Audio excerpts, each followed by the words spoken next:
Hello friends, I am Dr. Umesh Bansod from the Department of English, J.M. Patel College, Bhandara, Maharashtra. Today we are discussing Ode on Solitude, written by Alexander Pope. As a student of literature, you must be aware about the various literary forms. Lyric, sonnet, ode, these are elegy, these are various different forms of poetry. Ode is one of them. बहुत सारे poetry के forms हमने literature में पढ़े हैं. Odd उसमें से एक फॉर्म है. ऐसे ही एक सॉलिट्यूड सब्जेक्ट पर, जिसको हम आइसोलेशन कहेंगे, लोनलीनेस कहेंगे, इस विषय पर अलेक्जेंडर पोप इस ओड को लिखते हैं. अपने सदी के सबसे महानतम कवियों में अलेक्जेंडर पोप अग्रणी रूप से जाने जाते हैं. अलेक्जेंडर पोप और ड्राइडन, इस जोड़ी ने रेस्टोरेशन पीरियड के बाद में जो कमाल किया है, इंग्लिश लिटरेचर को, अंग्रेजी साहित्य को सबसे ज़्यादा ऊंचाइयों पर as a satirist, as a poet ले जाने का काम इन दोनों कवियों ने किया है. Alexander pope odd on solitude में क्या कहना चाहते हैं, हम उसे जानने का प्रयास करेंगे. Alexander Pope was born on 21st May 1688 and he departed from this world on 30th May 1744.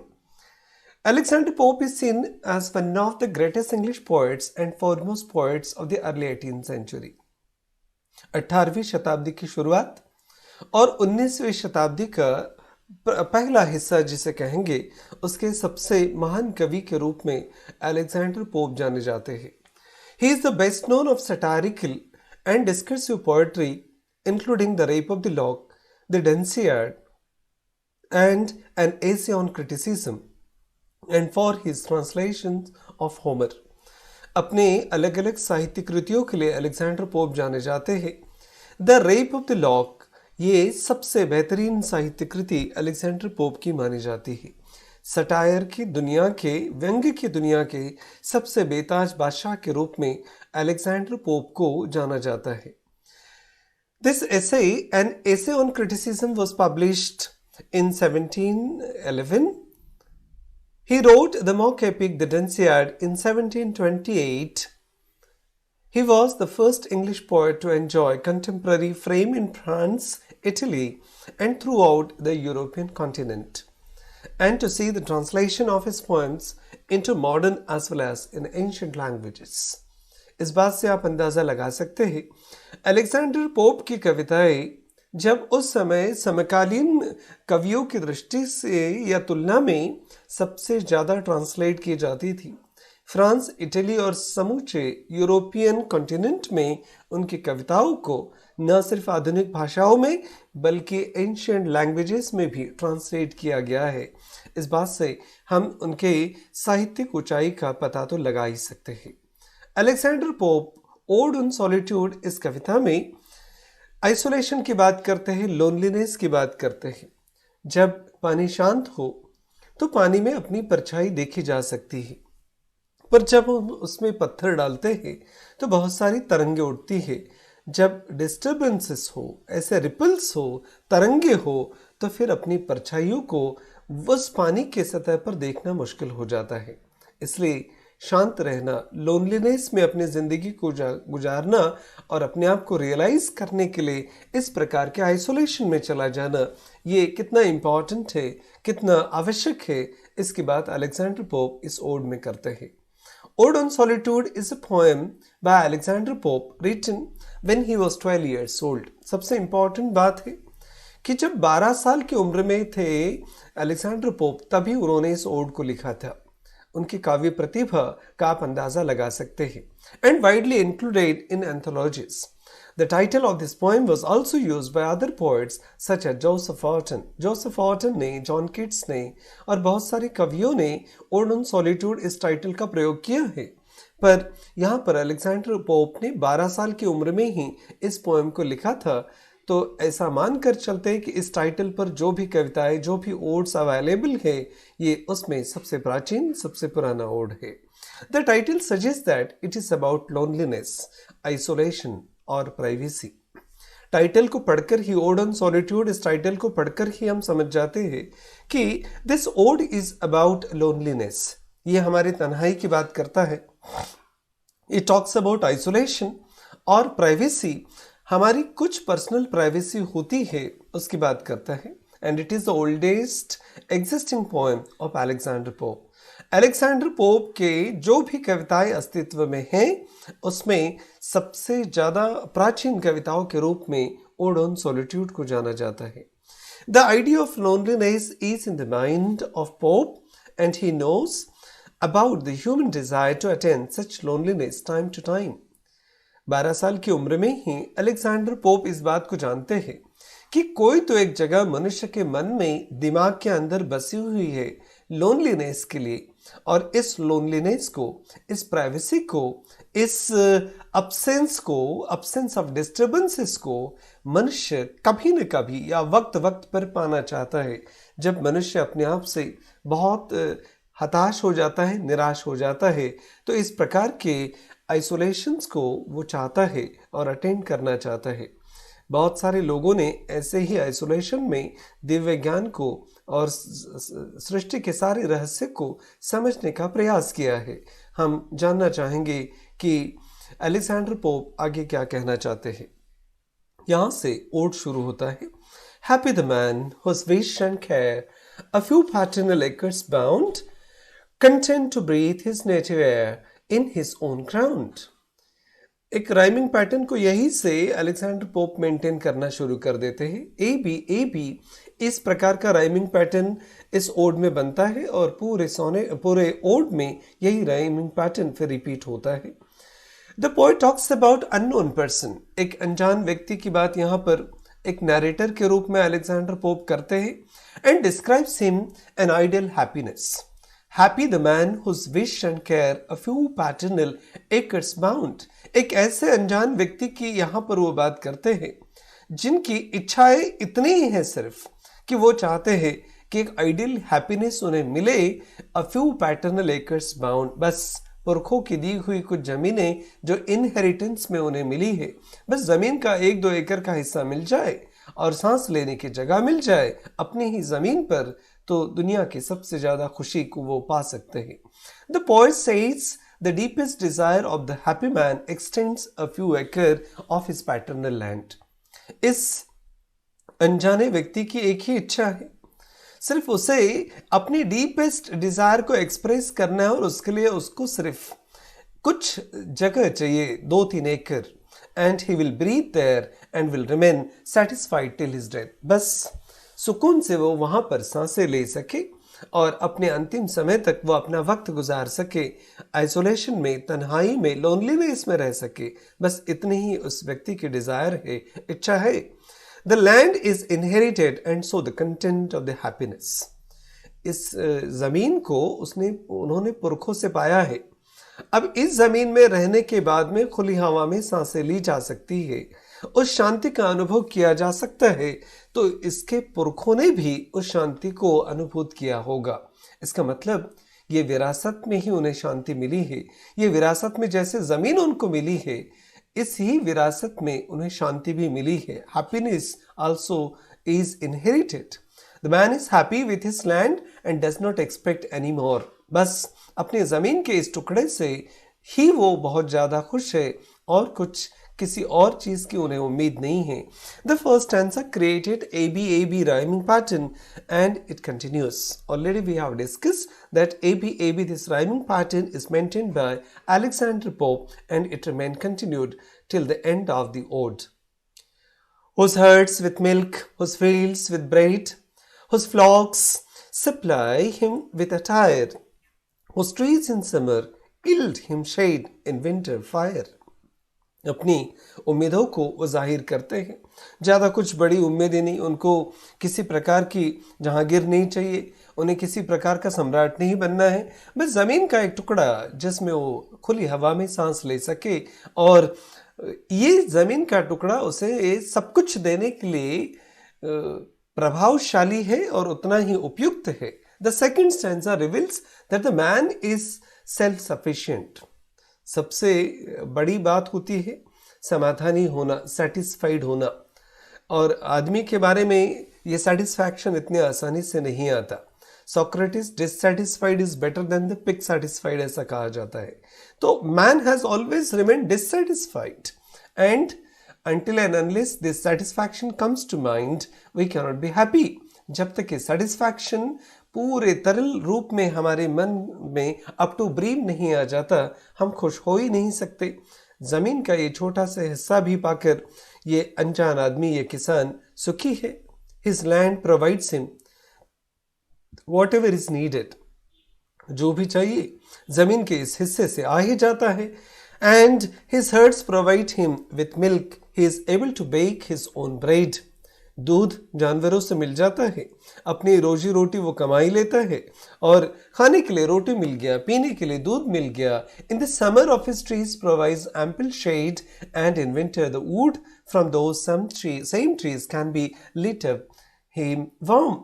अब पेड़ों से छांव भी मिलती है, और ठंडी के सीजन में, जाड़े के सीजन में यही पेड़ अपनी लकड़ियों से इसे ऊर्जा भी देते हैं उन्हें जलाने के बाद में। And in the winter the wood from those same trees can be lit to keep him warm.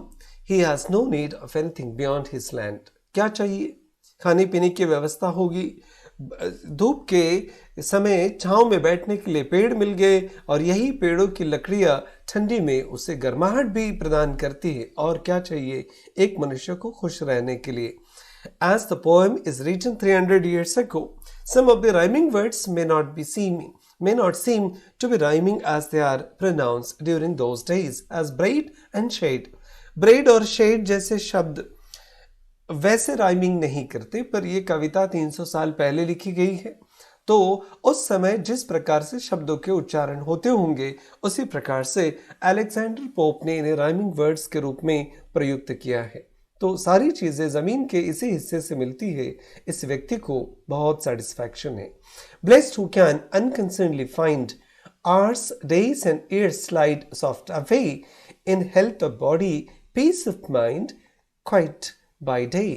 इस प्रकार से जिन व्यक्तियों को ये सारी चीजें मिल गई है, उनके जैसे ब्लेस्ड आशीर्वाद जिन्हें ईश्वर का प्राप्त है, ऐसे लोग मिल नहीं सकते। The poet calls this happy man a blessed one.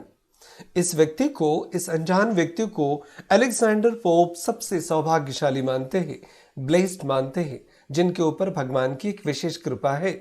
He is not worried about time. इस व्यक्ति को तो वक्त की कोई चिंता ही नहीं है। Time is meaningless for him. वक्त उनके लिए अर्थहीन हो जाता है। His world provides for all he needs. क्योंकि जमीन का ये हिस्सा उन्हें जो जो चाहिए वो सब उन्हें प्रदान करता है। Hours go by, days go by, years go by, and everything remains the same. वक्त गुजरते जाता है, लम्हे गुजर जाते हैं, दिन निकल जाते हैं, साल भी गुजर जाते हैं, और चीजें जैसे के वैसे ही रहती है, बिना किसी परिवर्तन के, और उन्हें किसी प्रकार का फर्क नहीं पड़ रहा है। And peace of mind is normal for him. जिस प्रकार की मानसिक शांति को इस व्यक्ति ने धारण किया है, वो अनडिस्टर्ब्ड उसी तरीके से सालों साल बनी हुई है। What is there to trouble him? ऐसी कौन सी चीज है वहां पर जिससे वो परेशान हो सकता है? ऐसी कोई चीज है ही नहीं। It seems as though in the world of the peace and the quiet there is absolutely nothing that could disrupt the life of this farmer. ऐसा कुछ लगता ही नहीं है जो इस किसान के, इस अनजान व्यक्ति के मन की शांति को भंग कर सके। And the narrator sees that his high blessings, and therefore this person, this unknown person, this farmer is the blessed one. सबसे ज्यादा सुखी इंसान के रूप में अलेक्जेंडर पोप इस व्यक्ति को देखते हैं। मनुष्य को सबसे सुखी होने के लिए क्या चाहिए? Sound sleep. By night study and ease together mixed sweet recreation and innocence, which most does please with meditation. In this stanza, the poet introduces the idea of innocence. किसी भी व्यक्ति को कितना innocence होना चाहिए सुखी होने के लिए. Pope thinks that it is the better idea to describe a happy man who lives in isolation. जो व्यक्ति आइसोलेशन में अकेले तन्हाइयों में सृष्टि के सानिध्य में रहते हैं, बच्चों की तरह इनोसेंस उनके अंदर आ ही जाता है. एक बार जीसस क्राइस्ट से ये पूछा गया था कि बताइए कि स्वर्ग के हकदार कौन होंगे, कौन जन्नत में जा सकेगा. जीसस क्राइस्ट ने इस बात का जवाब नहीं दिया. भीड़ में जो एक छोटा सा बच्चा था, उस बच्चे को गोद में उन्होंने उठा लिया. यही उनका जवाब था. जब हम बच्चों की तरह निरागस हो जाएंगे, जब बच्चों की तरह निष्पाप हो जाएंगे, जब बच्चों की तरह इनोसेंट हो जाएंगे, तभी हम जन्नत जैसे सुख के लिए हकदार हो जाते हैं. इसलिए इनोसेंस, ये purity which most does please, सबसे ज्यादा खुशी ये इनोसेंस व्यक्ति को प्रदान करती है, और ये आती है विथ मेडिटेशन, अपने आप को जानने से. The man is innocent and he does not praise his way of life. इतना इनोसेंट है कि जिस प्रकार से जिंदगी ये व्यक्ति गुजार रहा है उसकी तारीफ भी नहीं करता, प्रशंसा भी नहीं करता, क्योंकि ये उसके रोजमर्रा की जिंदगी है, इसी तरह की लाइफ है. The man is native and leads his own life peacefully. इसी जगह का रहने वाला है व्यक्ति, और अपनी जिंदगी को हंसी खुशी से वो गुजार रहा है.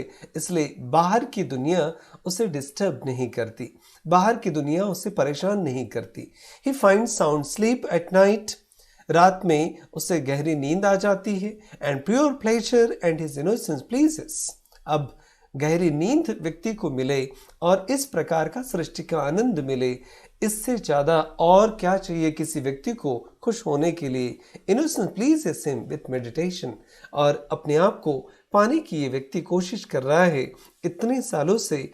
इसकी शांति बिना भंग हुए बदससूर जारी है, और इस प्रकार से वो अपने शांति को आगे तक लीड कर रहे हैं, ले जा रहे हैं. This let me leave. और एक आखिरी उम्मीद ये फार्मर, ये अनजान व्यक्ति करता है. Let me leave unseen and unknown. मुझे ज्यादा फेमस होना नहीं है, मुझे बिना देखे बिना जाने ही रहने दो, जीने दो. This unlamented let me die. किसी ने मुझ पर शोक करने की जरूरत नहीं है, क्योंकि शोक करने लायक मेरे साथ कुछ हुआ ही नहीं है. मैंने अपनी सुप्रीम हैप्पीनेस को जिंदगी भर पाया है बिना किसी डिस्टर्बेंस के. Still from the world and not a stone. और कोई भी पत्थर मेरे कब्र पर नहीं लगाना निशानी के रूप में. The poet clearly agrees with latter of the above sentiments, and here he wishes for escapism and begs for an unseen life. इस दुनिया से वो निजात पाना चाहते हैं, एस्केप करना चाहते हैं, बिना किसी को बताए, बिना किसी के ध्यान में आए. and one where he may live in solitude until his dying days. और इसी प्रकार की शांति में वो अंतिम समय तक जीना चाहते. which will come and go. जिंदगी आती है और चली जाती है, पर जैसे आती है वैसे ही इसे जाने भी दीजिए. Unnoticed, अनरिमार्क्ड, अनएडोर्ड.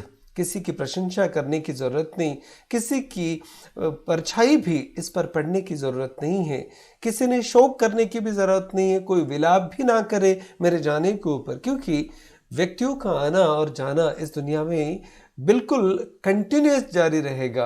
And perfect life of solitude and peace. इससे ज़्यादा शांति और क्या हो सकती है. वो तो ये भी चाहते हैं कि अगर मैं मर भी जाऊँ, मुझे अगर दफन भी कर दिया जाए, तो मेरे कब्र पर कोई सलीब, कोई पत्थर भी नहीं लगाना. कम से कम मुझे अनजान रहने दो. अपनी खुशियों को मैंने अभी तक संभाला है, किसी तीसरे व्यक्ति के प्रवेश से मेरी शांति को डिस्टर्ब ना किया जाए. इस प्रकार की उम्मीद ये अनजान व्यक्ति करता है. उम्मीद करते हैं कि odd on solitude, Alexander pope ने जिस बात को शांति अटेन करने के लिए कहा है, इस ब्लिसफुल कंडीशंस को हम सभी समझने की कोशिश करेंगे. एग्जामिनेशन की दृष्टि से पोएम इम्पॉर्टेंट है. And you can imagine that the poem written at the age of just 12, what kind of a maturity Alexander Pope has had during those days also. अपनी इतनी नन्ही सी उम्र में अलेक्जेंडर पोप कितनी मैच्योरिटी के साथ अपने विचारों को कविता के माध्यम से रखते हैं। Thank you very much for watching this video.